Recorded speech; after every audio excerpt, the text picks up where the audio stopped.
So this is going to be sort of like a rant slash, let's explore the dark forest together for a few minutes thing. It's the somebody stole my idea. Personally, I don't think anybody's in a real way stolen my idea in a like yeah, outside of academia, outside of, like really specific situations where it would be easy to steal with no consequences. I just don't think that's happened. However, everywhere that I've worked in the industry, somebody has had at that moment in time the somebody stole my idea and it got made into a thing. So I've come across it a bunch. The short answer is, do ideas get stolen? 100% unquestionably, it's one of the darkest aspects of the industry. The long answer is, it's probably not going to happen to you, short of the internet of it all. So let's talk about the internet first. YouTube, Instagram, TikTok algorithms seem to really favor copying and remaking and repurposing and copying. And as a creative person who likes new and different ideas, I hate it. I can't explain how much I hate it, but I'm in the system, so yeah, shame on me. There's definitely the version of take the format and make it your own, and then there's straight up like illegal in most countries copying, and there's definitely ways for like YouTube to copyright strike and everything, but at the end of the day, the algorithm is favoring this behavior, and it's one of the worst things that I have observed about the internet. Anyway, I don't need to get into it. Let's talk about Hollywood, because that's really what it is. I think the stereotype is young writer just finished their first script and it's the best idea ever. It's going to make any studio that gets it $1 billion, and they're going to be rich and famous, and drive a chrome Tesla across from Justin Bieber's house. That's the whole game plan. Sure, maybe that has happened. Maybe you've elevator pitched that idea to somebody, and they've made a movie without you. Sure, like mathematically, it will have happened. What's more common, I feel like, is the stereotype, which is the studio executive brings in a writer or a director to pitch an idea and then doesn't call that person back, and then the movie gets made and the writer or director goes, stole my idea. That's definitely a thing. More recently, I forget who it was, but there was an SNL story of a writer who wrote something in his office for a later episode, and then another writer came in, stole it, pitched it, got it made. First writer confronted him. Nothing came of it. First writer quit because there's no consequences of the stealing, which sucks. I think the most relevant recent example is Bert Kreischer, the comedian. The movie Van Wilder is his story. It's his life story. It's his college experience. And he ended up, we'll just go into it. If you look it up, I'm sure I'm getting all the information wrong, but Bert Kreischer developed this story with a company. I forget who it was, but again, look it up if you care. It didn't go anywhere. A couple of years go by, the Ryan Reynolds Van Wilder movie comes out, and Bert goes, what the hell? And so he goes to a different company and goes, guys, you stole my movie. And they don't say anything, they just write him a check. I don't think they admitted fault or anything. So he was able to figure out somebody from the first company left and went to this other company and probably took the script, and then the script got made with Ryan Reynolds. And so they paid Bert. But again, I think that's the exception to the rule. He had like overwhelming evidence if he needed it, and then they also paid him. So stealing happened. I think what's more likely with that kind of stuff is the idea of parallel thinking, which has come across in stand-up comedy a lot. But it's the idea that two people have the same idea at about the same time, having not interacted with each other in a meaningful way.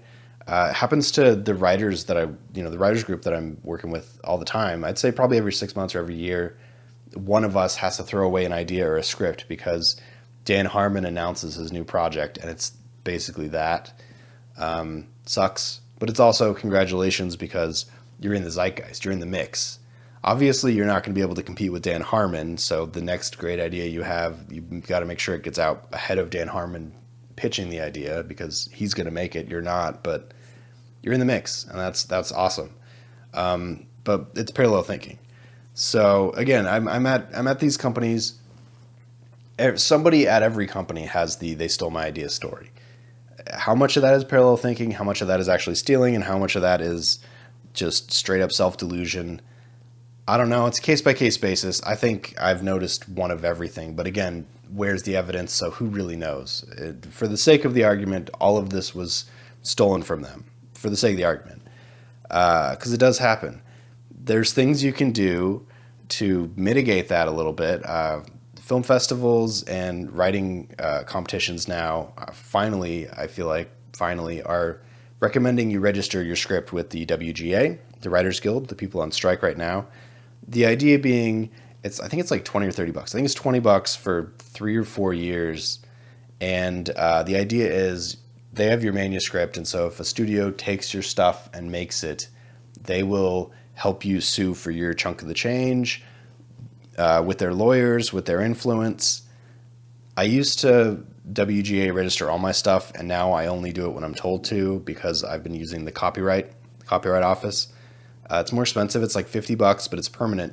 But my logic is basically, oh, and also the old school version is you print your manuscript, you put it in an envelope, you mail it back to yourself, and you never open the envelope. So there's that time stamp on the mailing to prove that you wrote it before the studio stole it, kind of thing. But that's all basically in preparation of the lawsuit after the thing gets made or when the thing is getting made. But the problem that I see just as you know on the outside is incredibly wealthy, money-rich studio with lawyers that do this kind of thing for a living already has your project. Unless you're in a Bert Kreischer situation where you have overwhelming evidence, I just don't see that working out.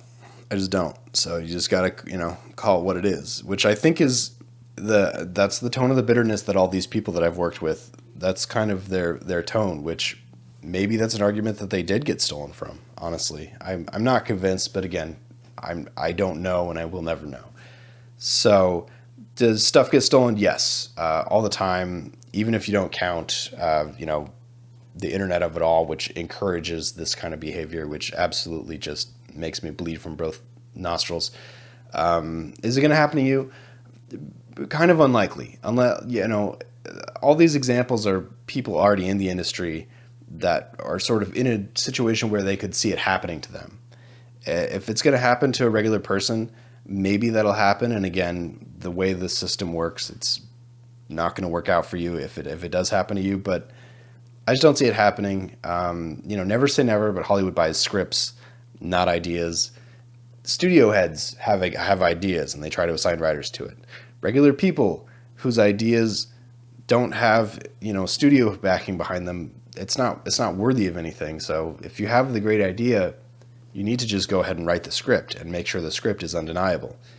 I think the most common example, as somebody who reads a lot of scripts for a lot of places, is the person wrote their first script, and because it's their first script, and then they've spent so much time and energy on this idea, it's the best idea ever, and it's going to make everybody $1 billion.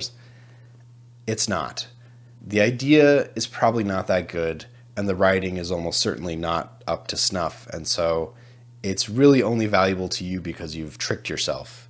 And if it really is that good of an idea, get it into workshops, get it working, like get the material working, because I guarantee you a first draft of anything is horrible. It's just not going to work. And so it's not worth anything to anybody, even if it is the best idea ever. It is that way.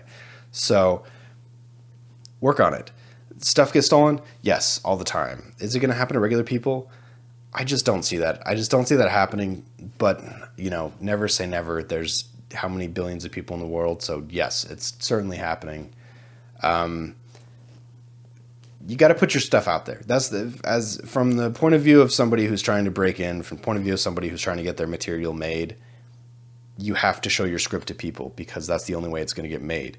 The blacklist, writing competitions, film festival competitions. You got to have as many people reading your script. You cannot hide it. And if you hide it, then that's fine. The conversation's over. I don't need to, it's never going to come across my desk. You got to get it noticed because good ideas gain momentum, and there's things in place to try to make sure the people who had the good idea are still involved. But let's be honest, it's a money-driven company or money-driven industry, so it's not without fault. I don't think. Ooh, tummy rumble. I don't think any of my ideas have, in a meaningful way, been stolen. But you know, this could end up really poorly dated, and next week I'm the guy saying I wrote this script and somebody stole it. So, but as far as you know, young upcoming writers afraid to show their material, either get over it or you know you're not going to go very far because you're not going to interact with anybody. Yeah, that's what it is. Like, share, subscribe, all the things. See ya.